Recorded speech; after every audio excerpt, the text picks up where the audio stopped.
8h42, de volta ao nosso bate-papo da tarde. Doutor Saulo Bastos já está aqui comigo. Tudo bem, doutor Saulo? Tudo bem, Direne? Boa tarde. Boa tarde. Prazer estar aqui de novo com você. Boa tarde, os ouvintes da Minas. Então, menino, o Ian foi lá? O Ian esteve lá. Porque eu não fico sabendo de nada, Aham, entendeu? aham. Ah, então já começou a cirurgia? Tá marcado. Ah, Tá marcado, vamos fazer um procedimento nele, vamos dar um atendimento de qualidade para ele. Uhum. É um ótimo garoto, muito inteligente, garotão ainda, né? Eu Excelente, acho menino, né? excelente profissional. Inclusive você tá uma avó muito nova, viu, Dirlene? Aham. Nossa, eu apaguei o que eu tinha que tava E gosto muito dele. Ótimo garoto. Puxou sua inteligência, viu, Dirlene? Gente boa, gosto muito dele. Nossa, oi, ele é assim, ele acaba comigo. Às vezes eu falo alguma coisa, ele me corrige. Principalmente inglês, essas coisas, sabe? Aí eu falo com ele, não me corrija porque eu não sei. Então você não pode me corrigir de uma coisa que eu não sei. Então, Saulo, eu estava olhando na internet hoje sobre novidades da implantodontia. Sim, vamos lá. E aí eu vi aqui, mini implante. Então, O que é isso, mini implante? vamos lá. Eu sou ortodontista especialista, apesar de não praticar. Foi a minha primeira especialidade. Aham. Eu executei tratamentos ortodônticos por longos anos, Gilene. Hoje eu me dedico completamente à implantodontia. Eu me especializei na área de implantes depois. E aí a gente foi sempre correndo atrás de cursos e pós-graduações. Eu tive a oportunidade de fazer um curso fora, fomos para os Estados Unidos, fizemos um curso de cirurgia lá. Então fiquei completamente envolvido na implantodontia, mas carrego comigo todo o conhecimento de ortodontia. Aham. Inclusive cheguei a lecionar na especialização de ortodontia aqui em Divinópolis e tive o prazer também de ser professor de ortodontia. São quantas especialidades dentro da odontologia? São várias, Juliane. Agora de cor não vou conseguir te falar. porque Mas a assim, gente tem muitas especialidades. porque a gente... Ortodontia é uma delas. Aham. Então, quando você fala de mini implantes, mini implante é utilizado na ortodontia, Ah, tá? Ele vem inspirado no implante dentário, mas veja, é um implante micro, ele não é para colocar dente em cima dele. Uhum. Ele serve para poder fazer ancoragem no aparelho ortodôntico. Ele serve para poder prender nele acessórios do aparelho ortodôntico, para facilitar a vida do ortodontista. Entendi. Ele também é feito de titânio, como o implante dentário tradicional, mas é um tipo de titânio específico, ele não ósseo integra, como o implante que a gente usa para pôr o dente. Ele é colocado na estrutura óssea apenas ali pelo imbricamento mecânico e depois ele é removido. Depois que ele faz o que tem que fazer, ele é removido. Normalmente o ortodontista vai acoplar nele elásticos, molas, molinhas, elásticos, acessórios de aparelho ortodôntico. Ele faz o que ele tem que fazer, ele é removido. Então esse é o mini implante. Ele é instalado por ortodontistas, também por nós, por implantodontistas, muito simples. Não posso nem dizer que é uma cirurgia, como se fosse um piercing de gengiva. Entendi. Eu só anestesia ali na área, não precisa de cortar a gengiva, abrir nem nada. O implantodontista vai lá manualmente, coloca aquele mini implante em poucos segundos. Melhorou muito. Mas aí depois tira? Depois que ele faz o que tem que fazer, ele é removido. Então melhorou muito a vida do ortodontista, o surgimento dos mini implantes. Mas faz parte da ortodontia e não da implantodontia mesmo, que é a implantodontia reabilitadora das dentaduras fixas, das próteses de porcelana sobre os implantes, não é? Esses são outros implantes, são os nossos implantes. Mas eu vi isso numa matéria sobre implantodontia. Sim, mas é um assunto pertinente nas duas áreas. Mas faz parte realmente dos procedimentos ortodônticos aí, para os aparelhos ortodônticos. Eu mesmo usei muito no decorrer da minha vida de ortodontista aí. Já vai para quase 10 anos já que eu não pratico mais a ortodontia, mas o conhecimento que eu obtive ao longo dos anos com a ortodontia sempre é válido. Ajuda muito nos outros procedimentos também, procedimento de clínica, prótese, enfim. Nunca é demais. Conhecimento nunca é demais, né, Dirlene? Claro que não, né? Quanto mais você sabe, mais você sabe. Com certeza. Menos você erra, né? a probabilidade de erro E quanto é bem mais menor. a gente acha que a gente não sabe, melhor. Sim. Né? Sim. Quando a gente acha que a gente sabe tudo, isso quer dizer que a gente não sabe nada. não sabe. Então aquele sentimento de querer sempre ser um aprendiz, acho que isso é fundamental. O crescimento, a evolução intelectual de qualquer pessoa, de qualquer profissional. Concordo com você, viu? Às vezes a gente acha que a gente é craque numa coisa e aí a gente vê uma outra pessoa e fala assim, nossa, ele é muito mais craque do que Quanto eu. mais a gente acha que sabe, menos sabe, Dirlene. A verdade é essa, né? Foi quando eu comecei agora que eu fiquei viciada em podcast. Eu assisto muito podcast e eu assisto, tem uns podcasts que eu sigo que é de guerra. E aí eu fico assim, nossa, gente, eu não sei nada. Eu passei tantos anos lendo e eu não sei nada. É um bom sentimento. Mas é porque o cara sabe muito. Mas Porque é isso ele te sabe faz buscar coisas, mais conhecimento, Mas inclusive. ele sabe coisas que eu... Talvez as coisas que eu sei ele não sabe. Uhum. É a área que a pessoa procura. Sim, Igual, por sim. exemplo, a implantodontia. Tem vários caminhos. Tem. Então, na literatura você também tem isso. 4 horas e 48 minutos, a gente volta com o Dr. Saulo Bastos. Gente, se alguém quiser perguntar alguma coisa, aproveita. Tire suas dúvidas, 3222-0001, ok? De volta ao nosso programa 5 horas e 1 minuto com o Dr. Saulo Bastos. A gente estava aqui falando sobre alguns tipos de implantodontia, né? Da implantodontia, que acaba entrando em outra área, que foi o caso dos mini implantes. Da que ortodontia, né? Da ortodontia. Isso. Ortodontia. Que a gente fica na dúvida. Então, Saulo, vamos falar, tem novidade da implantodontia acontecendo? Então, é interessante, a gente Como é que fala, é a gente isso? fala das novidades, e são muitas novidades, né? A tecnologia hoje Pois é, ela não para. não para, né? Aham. A gente vê hoje aí carros elétricos, a gente vê eletrodomésticos, computadores, celulares cada vez mais modernos. Sim. E a área médica e odontológica acompanha na mesma frequência, né? A evolução técnica da coisa reverbera nas duas áreas. Então, a parte médica e a odontologia é uma especialidade médica. E nós vamos na crista da onda também. Então, a gente sempre lança a mão do que tem de melhor, do que tem de mais novo, do que promete entregar um tratamento. Se aquilo que vem de novo, Dirlene, promete entregar para o paciente um trabalho mais rápido, mais confortável, num nível de confiabilidade maior, então nós temos que abraçar. A história da implantodontia remonta no final da década de 70. Primeiro implante dentário. Primeiro implante dentário criado pelo professor Brené Mark, né? Quem que foi o paciente? Ele existe? E esse implante existe? Existe. Salvo engano, me parece que a pessoa faleceu há pouco tempo. O professor Brené Mark era médico sueco e ortopedista. Então esse implante foi na Suécia? Foi. Ah, tá. O professor Brené Mark era médico, era sueco. E ele descobre, ou ele inventa esse implante dentário meio que por acidente, Dirlene. A história em si é muito interessante. O professor Brené Mark, ele estudava a microcirculação sanguínea na tíbia, na perninha de ratinhos. Então ele colocou uma microcâmera lá dentro para filmar. Da perna do ratinho. Isso.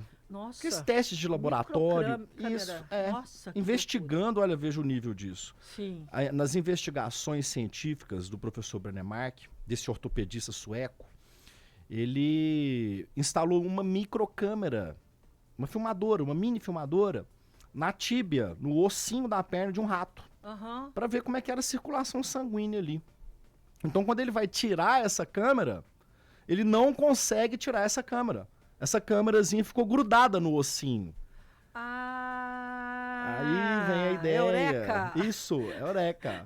Aí vem a ideia. Por que ela não quer sair? Por que esse metal... A câmera era feita de metal. Por que esse metal ficou grudado nesse osso? O metal era de titânio, que é o nosso material do implante hoje. Então ele convoca uma equipe de engenheiros e tudo mais para investigar aquilo ali. E aí brota na cabeça dele essa ideia de criar um parafuso, já que o titânio é um material biocompatível, não causa rejeição, e ele cicatriza, ele gruda, entre aspas, ele gruda ali no osso. E aí ele idealiza o primeiro implante dentário, que é praticamente o mesmo formato de implante que a gente utiliza. Lógico que hoje houve várias modificações, mas aquele formato de parafuso... Mesmo tamanho ou mudou alguma coisa? Ainda é utilizado, o mesmo protótipo que ele criou na final da década de 70 ainda é utilizado. Tem muitos pacientes que ainda têm, né? E de lá para cá a coisa começa a modernizar muito. Esses implantes eles começam a sofrer tratamentos na superfície deles, fazendo com que eles cicatrizem mais rápido. Foi modificado nesses implantes também a estrutura interna deles para eles poderem receber a prótese de maneira mais adequada, equilibrando mais as forças, vamos dizer assim. Então melhorou muito de lá para cá. Tanto é que hoje a gente tem um implante de zircônia, que é um implante branco, um implante completamente branco, para se colocar em dentes anteriores, em área estética. Às vezes o paciente tem uma gengiva muito fina. A zircônia não é aquele transparente? Não. A zircônia é um metal, também é considerado um metal. E ele vira uma pedra? Sim, isso, ele pode ser trabalhado de diversas tá. formas. Na odontologia, a zircônia é branca, tentando copiar ao máximo ali a cor natural de um dente. Então hoje você tem um implante de zircônia, que é um implante completamente branco. Ele é utilizado em principalmente dentes anteriores, daqueles pacientes que têm uma gengiva muito fina, uma estrutura óssea muito fininha. Então, são casos que às vezes o metal do implante pode transparecer uma pequena sombra pela gengiva do paciente. Então esse implante de zircônio, ele tá aí. Já entra branco. Já entra branco. Então ele é muito utilizado. Mas ele é mais caro do que o titânio? Para nós dentistas, o custo dele é um pouco maior, mas não tanto assim. Ele já foi muito mais caro. Mas o zircônio então é mais caro que o titânio? Em termos industriais, não sei, mas o implante em si, feito de zircônio, ele tem um custo um pouco maior para a gente, mas hoje ele já está num preço muito melhor. Então é de novo a tecnologia trazendo aí os seus benefícios, e as técnicas de implante mudaram muito também. Hoje a gente conta, por exemplo, eu já falei aqui da cirurgia guiada, que é aquela cirurgia sem cortes, uma cirurgia completamente planejada num software, num computador, e o paciente vai receber os implantes dentários, ele vai ser anestesiado, logicamente, mas não vai haver necessidade da gengiva dele ser cortada com bisturi, não vai haver necessidade de pontos. Então, é uma evolução na técnica cirúrgica, por exemplo, os famosos implantes sem cortes. Nós fazemos lá no consultório, tá, Dirlene? O custo é inimaginavelmente menor do que era há alguns anos atrás. Hoje o paciente pode fazer o implante sem corte por um custo pouca coisa acima do implante tradicional. Tem feito muito lá no consultório, os pacientes têm preferido fazer os implantes sem cortes, porque é muito menos traumático. O pós-operatório é muito melhor, a pessoa tem que tomar muito menos remédio depois, anti-inflamatório, analgésico, enfim. Toma-se muito menos remédio pós-operatório, medicamento pós-operatório. São cirurgias que a pessoa passa muito bem, a quantidade de inchaço e de dor é muito menor. Então tá aí os implantes feitos com cirurgia guiada, que é uma outra tecnologia que vem também, e por aí vai, Dirlene. A gente podia ficar aqui horas e horas com você falando das novas tecnologias aí que a implantodontia traz hoje pra gente. Eu acho bom falar sobre isso, para o pessoal ir entendendo que cada vez está mais fácil, está mais simples, está mais acessível. Mais acessível, exato. O que eu acho interessante é o seguinte, é uma tecnologia pesada que vem em cima disso daí, e o custo disso é o custo tradicional para o paciente, é o custo para o brasileiro pagar, não é nada exorbitante, nada que vai ser astronomicamente mais caro. Tipo o preço dos remédios. Não, imagina, tá aí um negócio de alta tecnologia com um preço padrão, que vai caber no bolso de todo mundo. Ontem, no Fantástico, você deve ter visto, né, Clender? A menininha precisando de um remédio que custa 17 milhões. Um remédio. E o outro que precisa de um remédio custa 14 milhões. Vamos de música e a gente volta com o Dr. Saulo Bastos. Eu vi que tem perguntas ali para ele. Se você quiser perguntar alguma coisa também, fica à vontade. 32220001. Pode mandar seu WhatsApp para nós, tá? 5h09.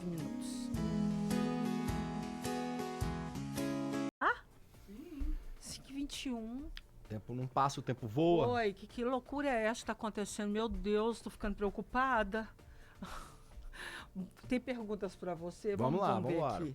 Vamos lá, perguntas para o Dr. Saulo Bastos. Boa tarde. Preciso de trocar 3 coroas e uma prótese de silicone inferior. Eu consigo esse tratamento na Funorte? Lá, a Funorte é uma escola, ela consegue esse tratamento lá sim, tá? Só ligar lá e tá marcando uma avaliação. Uhum. Ó, meu dente siso, né, começou a doer. E quando mastigava, a minha gengiva inflama. Fui ao dentista e ele disse que ele não estava mole, o dente, né? E desceu. Você tá entendendo? Tá, porque eu não tô entendendo. E desceu, teve que arrancá-lo. Isso é normal acontecer? O dente, a gengiva inflamou. Você entendeu a pergunta, né? Meu dente siso começou a doer e quando mastigava minha gengiva inflamava, acabou inflamando a gengiva. Foi o dentista, ele disse que ele estava mole. Tá. Que ele estava mole. Isso. O dente dela estava mole. O siso é um dente bem complicado.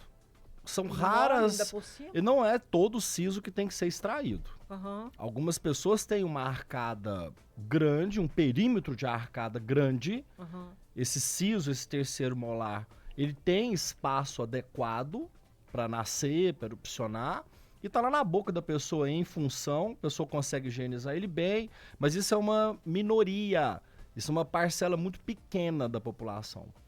A grande maioria de nós não tem tanto espaço assim para o siso. Sempre o siso, às vezes, ou ele nasce mal, vamos dizer que ele nasce pelas metades, vamos dizer assim, ele assume inclinações indesejáveis. Mas ele sempre foi assim ou no passado ele era um bom dente? É isso, você acertou. Na verdade, o que é o siso? O siso é um traço evolutivo. É porque hoje falou em siso tem que arrancar. Assim, nem todos. Sim, mas a grande maioria. Uhum. Mas se a gente for pensar, o que é o siso? É um resquício evolutivo do ser humano, certo? A gente não está falando de religião, mas falando pela ciência. Uhum. Então vamos, digamos assim, o homem de 40 mil anos atrás, vamos falar menos, um homem de 30, 40 mil anos atrás, aquele homem das cavernas, que nem sabia fazer fogo ainda, que era aquele homem coletor, carniceiro e tudo mais. Os alimentos eram duros. Os alimentos que eram coletados da natureza, as carnes eram consumidas, né, sem cozimento. Uhum. Então, nos primórdios, aquele terceiro molar estava lá, aquele siso estava lá, e nós utilizamos ele por milênios para poder executar a mastigação. E tinha espaço, e ele nascia. Só que nós evoluímos. O tempo foi passando, os milênios, séculos foram passando. Sim. O tamanho da nossa arcada diminuiu a partir do momento que a gente aprende a manusear o fogo e a cozinhar os alimentos. Entendi. Principalmente depois do advento da Revolução Industrial, os alimentos ficam mais macios ainda, ficam enlatados. Então a gente tem lá as bolachas recheadas nas prateleiras do supermercado, miojos. Os alimentos hoje são extremamente macios. Sim. E por uma questão de seleção natural, adaptativa, que é um conceito genético básico, né? Uhum. Alguns órgãos em si vão perdendo a sua função específica. O siso é um deles. É um órgão vestigial do passado. Nós utilizamos esse dente lá no passado, há milênios atrás, quando nós utilizávamos ele para mastigar. O que acontece com a evolução? Isso a ciência explica, tá, Dilene? Então, o que acontece com a evolução humana? Há uma diminuição do tamanho das arcadas, porque nós aprendemos a cozinhar esse alimento. Mas o estímulo genético para que esse siso venha e nasça, ele existe, né? Entendi. Nosso organismo ainda produz. Mas a gente percebe que hoje muitas pessoas não têm o siso. Sim. Não tem o siso. Porque é um estímulo genético, adaptativo e evolutivo também. Então, para que o organismo vai formar aquele dente se eu não vou utilizá-lo? Se ele não vai ser utilizado? Se é para ele ficar impactado, inclinado, mal nascido e dando problema, para que ele vai nascer? Então, se a gente for pegar no futuro... É isso que eu ia falar, não vai nem nascer. Exato. Se ainda estivermos vivos, né, Juliane? Mas os próximos que vão nascendo. As nossas próximas gerações, daqui a alguns milênios, não é tão rápido. Não é uma coisa de centena de anos. São alguns milhares de anos. Talvez nasçamos com uma sociedade 100% livre de sisos. Mas isso num futuro muito distante. Eu imagino até que os caninos também devem ter mudado, porque antigamente eles comiam a carne crua, né? Sim. Eu acho que devia ser mais... O canino, ele tem esse formato pontiagudo porque é um dente feito para rasgar o alimento. Então, no passado, ele era mais comprido, ele era mais pontiagudo também. A gente percebe que hoje, Dilene, o estímulo, a presença, a gente nota muitos pacientes, principalmente meninas, sexo feminino, com o que a gente chama de agenesias e microdentes. O que são agenesias dentárias? A pessoa não tem um dente permanente, não há estímulo genético para formar aquele dente. A minha própria filha, por exemplo, tem 9 anos, ela tem 2 agenesias, falta para ela 2 dentes permanentes, e ela tem um microdente. Então, na mesma área do nosso código genético, que estimula a não produção de dentes, também estimula a produção de microdente. Naquela mesma região do gene, né? Então a gente percebe muito meninos também, mas uma frequência maior nas meninas, falta de dentes permanentes, não só os sisos, mas principalmente, por exemplo, incisivos laterais. Olha que interessante. Caninos, pré-molares. A gente tira a radiografia, às vezes o pai chega na gente, o pai e a mãe leva, olha, esse dentinho de leite do meu filho não quer cair. Ele já está com 12, 13 anos, aquele dente de leite está lá. Ele não vai cair porque não existe o permanente por baixo. E aí? Quem faz o estímulo para o dente de leite ficar molinho é o dente permanente. É a vinda do permanente que está vindo debaixo dele. Então não tem aquele permanente. Então aquele dente de leite fica lá. Os tratamentos são vários. Vai desde ortodontia, implantes dentários, enfim, para substituir aquele elemento que faltou, né? Mas o que eu queria dizer é justamente isso, gente. Então, o ouvinte está perguntando aí, que o dente desceu, por exemplo, mas a pessoa tem o siso, não tem o inferior, tem o superior. O superior, ele quer obter contato no inferior, e aí ele desce, como ele está falando aí na pergunta. Né? Ele desce e acaba tocando a gengiva do de baixo, por exemplo, que causa um incômodo. Ele pode causar um amolecimento nele também. Acaba tendo que ser extraído. Um dos N motivos para se fazer remoção do siso. Então a gente pode ficar citando N motivos aqui também, né? Para tirar esse siso. Ok, tem mais uma pergunta para você, mas nós vamos fazer daqui a pouco, no último bloco. Já são 5h29. O tempo tá voando, gente. Olha isso que eu falo. Vamos prestar atenção na vida, viu?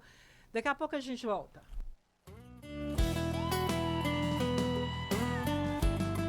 Caminhando para o finalzinho mesmo, mas tem uma pergunta aqui que a gente ainda não respondeu, do Dr. Saulo. A gente não, ele, né? Eu não. Tem 2? Então são 2, Saulo, vamos lá. Ela não quis falar o nome. Boa tarde, Saulo. Uma pessoa com problema cardíaco e diabético vai colocar a prótese. Gostaria que fosse fixa. Bom, a pergunta. Tem como ser em etapas a colocação dos pinos, já que a extração está sendo feita por etapas? Tá, vamos lá. Não, olha só, se seguinte. quiser ler... Não, veja, eu já li. É muito comum que nós façamos cirurgias em pacientes que já têm algum acometimento na sua saúde sistêmica. Então é muito comum, por exemplo, pacientes que chegam pra gente fazer cirurgia de implante, são pacientes que já têm algum histórico médico mais contundente. A pessoa já teve algum evento tromboembólico, por exemplo, uma tromboembolia pulmonar, já teve um acidente vascular cerebral, um infarto agudo de miocárdio, a pessoa, problemas cardiológicos, a pessoa já passou por cirurgias cardíacas, por exemplo, a pessoa tem lá um bloqueio ato-ventricular de 2º, 3º grau, teve que pôr um marca-passo. Não tô entendendo nada, mas tudo bem. Teve que pôr um marca-passo. A pessoa teve que fazer uma ponte safena. Esse aí eu sei. Um stent cardíaco, por exemplo. Teve que fazer alguma cirurgia cardíaca, alguma intervenção, sofreu um acidente vascular cerebral. Ou a pessoa tem uma diabetes.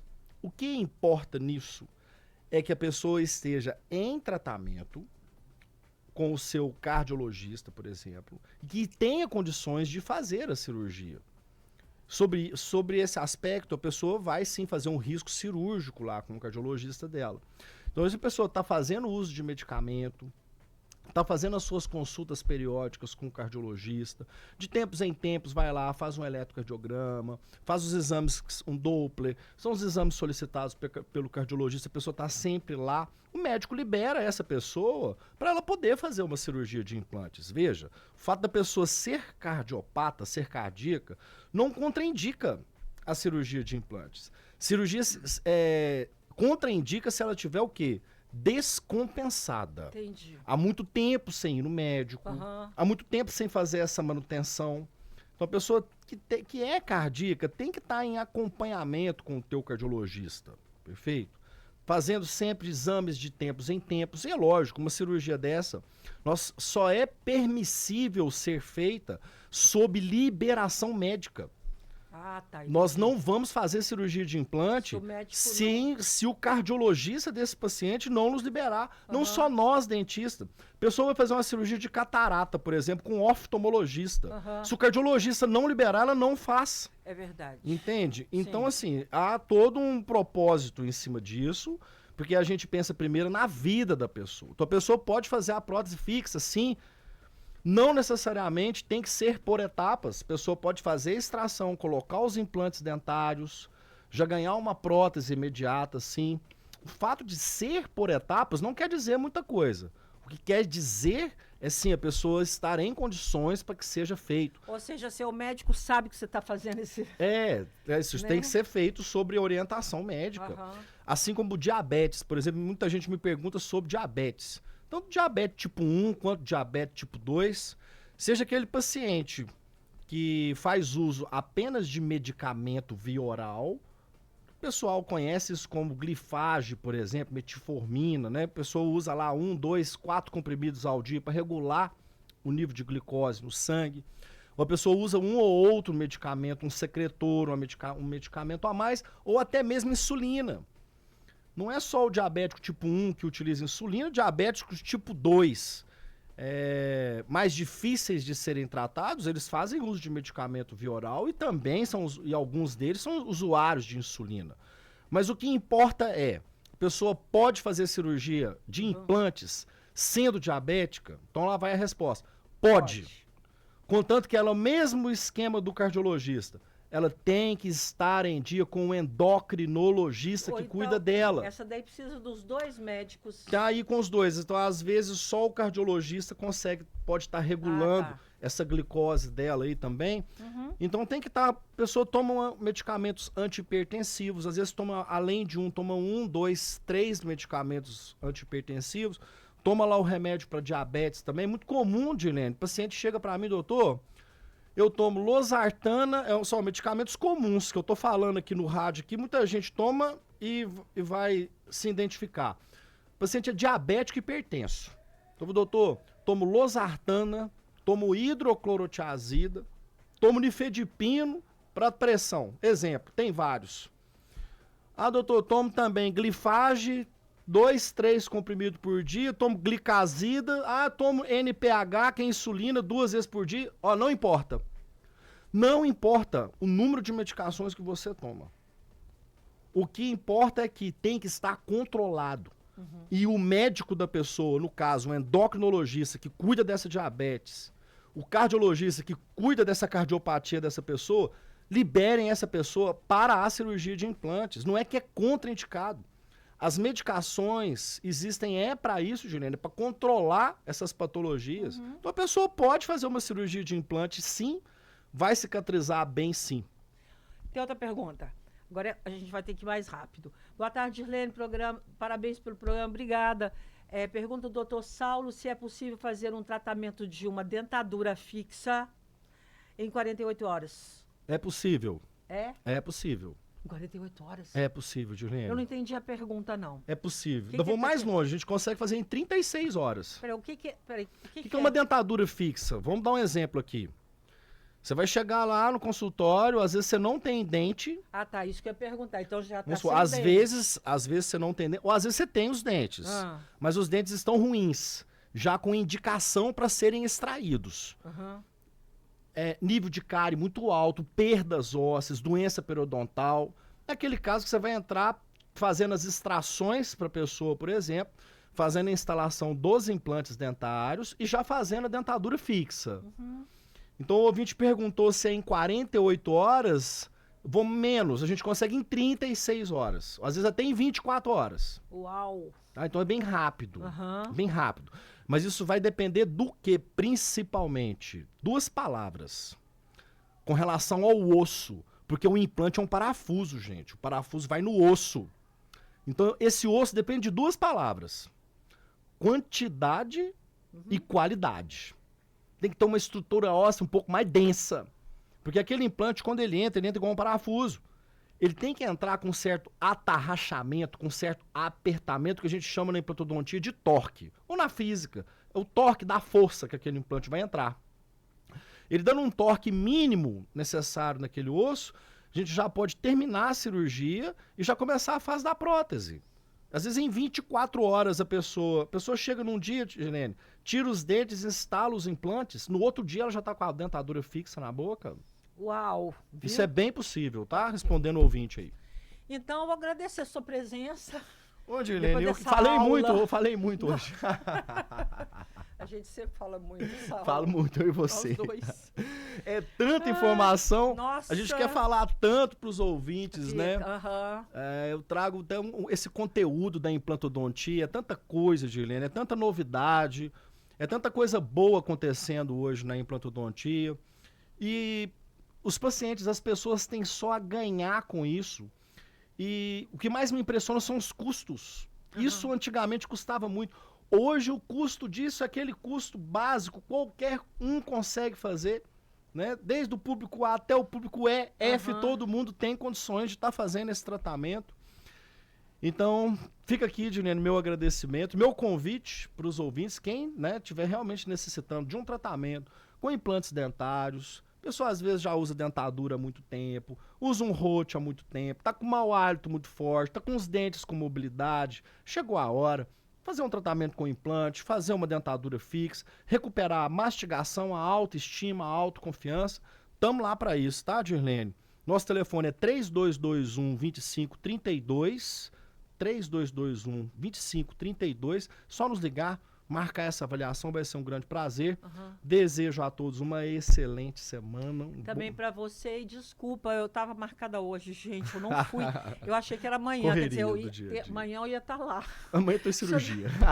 Pois é, mas eu ia amanhã. Amanhã, por exemplo, tô lá uma cirurgia, um paciente vai ser operado, um par de dentaduras fixas. Nossa. Vai fazer superior, vai fazer inferior. Então lá nós temos bloco cirúrgico, tá, Dirlene? Monitora o paciente, o tempo todo estamos olhando no paciente eletrocardiograma, batimento cardíaco, saturação de oxigênio, respiração, bloco cirúrgico equipado, com desfibrilador, com medicamento de primeiro socorro. Então a gente tem ali um aparato de segurança que orbita em torno desse paciente, às vezes esse paciente não está nem sabendo. É um mini hospitalzinho. Então a gente faz isso com muita segurança, com bastante experiência, tá, gente? São mais 20 anos fazendo isso daí, que a gente pode oferecer qualidade e segurança a todos. Dirlene, um grande abraço. Obrigada. Para você, Klender, para todos os ouvintes, uma excelente semana. Gente, o telefone 3221-2532, 3221-2532. Dr. Saulo atende no prédio do Olavo, Avenida 1º de Junho, 411,